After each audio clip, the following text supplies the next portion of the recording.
before there was social media, before there was AI, before there was anything, you were you.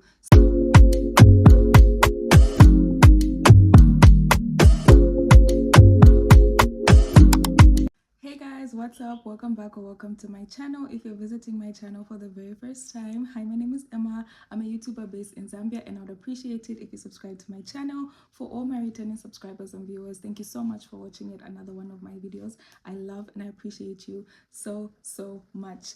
Welcome to another day in this Vlogmas series that I am calling Improved, where I just touch on different topics that could help all of us become a better and more improved version of ourselves. I'm calling out different topics to help us grow and just get better and, essentially just improve. So if you're enjoying this series, let me know in the comments. If you haven't yet checked it out, please do check it out. I think it's really nice, short, sweet, insightful. I love it. So this is another episode and I'm so excited. So today I got this question from my Instagram from somebody who follows me, and in hindsight the question was asking if I could create a video on finding your identity and figuring out who you are. I thought that was a very nice question because for a long time I myself struggled with imposter syndrome. I myself realized that I didn't know who I was past a certain point, or past the lens of other people, or past the opinions of other people. I found myself just existing and living life just according to following the wind. I wasn't so sure on what my goals are. I was just feeling lost and just not feeling like myself. And that's why I felt like this was such an important video, because this is something that I had to work on very intentionally in order to even get to this place. So if you're struggling with that, then let's get right into this video. Make sure you have your notebook somewhere and you're writing these notes down somewhere so that we can start going. So by definition, I found this really good definition of what identity is. So it's a set of qualities, beliefs, personality traits, appearances, or expressions that characterize a person or a group. So by definition, that is simply what having an identity is.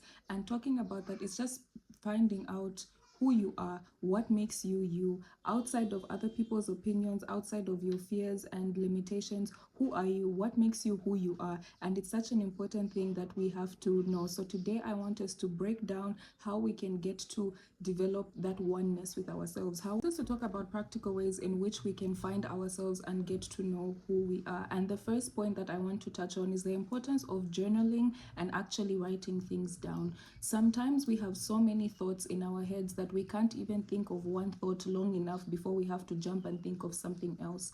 When we journal, when we write things down, it helps with mental clarity. It helps bring life to what's going on in our head so that we can start making active steps to fix it. And I know it's a cliche that we've all heard so many times of, oh, the girlies are journaling now and it's cute and it's something that's aesthetic for everyone to do, but it really does heal your mental health, and it really just helps you have a sense of identity. When you are sure of yourself, when you are aware of how you feel, when you know yourself enough to know that, okay, I'm not okay, I'm fine, I like this, I don't like this, you need to be able to spend time with yourself. You need to allow yourself to get to know yourself, and that is a great way to do it. Writing things down is such an underrated way to get it done.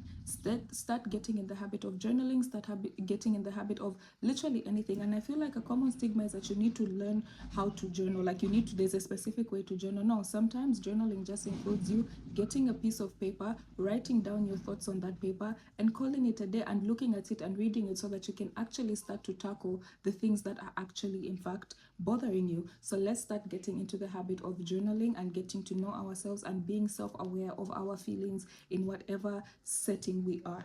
Number two is self-reflection. It's so important to call yourself out. I say this a lot of times. Sometimes you need to be able to sit with yourself, by yourself, and really call yourself out on things that you don't like. For example, for me, I had to sit and say, Emma, you procrastinate a lot. You have all of these great ideas, but you don't bring them to life, at least not fast enough, or you scroll on your phone too much, or you overthink certain things. There are certain things that I had to call myself out on. Even if I don't like it, it doesn't make me happy to be so brutally honest with myself. But self-reflection is the best way to fix yourself. The only person who can fully fix who you are is yourself, and that's the best way to also know yourself, which is the point of what we're talking about, being able to look within. Sometimes I feel like we operate from a very defensive place that sometimes we don't want to call ourselves out, or even when somebody tells us something about ourselves that we don't like, we become so defensive. But I need you to just reflect. I need you to pause, and I need you to be honest with yourself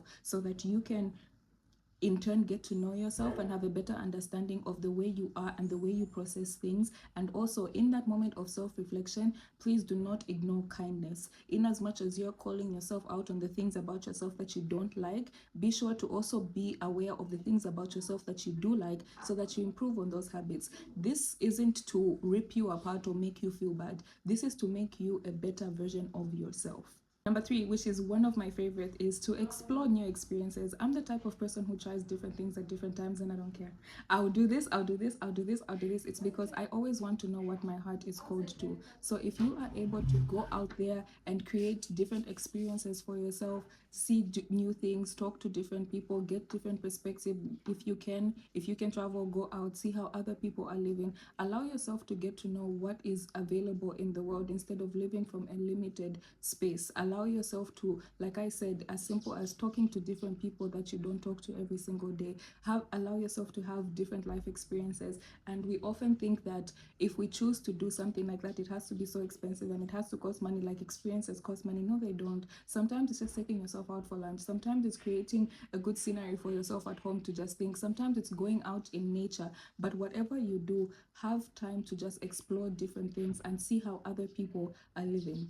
Or don't be afraid to seek feedback. In as much as we don't want to live validated by other people, you can also turn to your loved ones to help you figure out what about you is good and what about you is not. Sometimes it takes an outside opinion to get you to see something that maybe you were already good at, but you just didn't act on it. So sometimes get feedback about your personality as well. Ask someone who's close to you, what are some of the things about me that I can change or that I can make better? And this isn't to say that until they're happy, then you should do it. If you're happy with what they don't like, that's a completely different story. But sometimes be open to getting advice, be open to getting help and opinions from people who actually love you and people who actually care about you, and not just anybody. You have to be extremely particular about who you go to for this, but at the same time, be okay with getting opinions from the outside sometimes. The final part is to take breaks from social media. We really do live in a day and age where we've allowed the opinions of strangers from all over the world to really determine the types of people who we are. Before there was social media, before there was AI, before there was anything,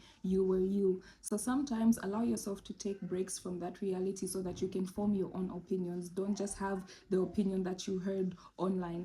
Take social media breaks. It's so important for your mental health. If you're someone who's struggling with comparison, if you're someone who's struggling with, again, lack of identity, allow yourself to pull back. Allow yourself to be by yourself. And an extra bonus thing that you can do is also isolate. Isolation can be extremely scary, but so necessary. Take time to be by yourself. Take time to get to know yourself, even if it's boring and mundane and tiring. You need to do that in order for you to get some sense of identity. I hope this video was helpful and I hope you guys enjoyed it. If you have any other tips to share with us, please do leave them down in the comment section below. And until my next video, what is going on? Anyways, and until my next video, don't forget to like, comment, and subscribe. I'll see you guys in the next video. Bye.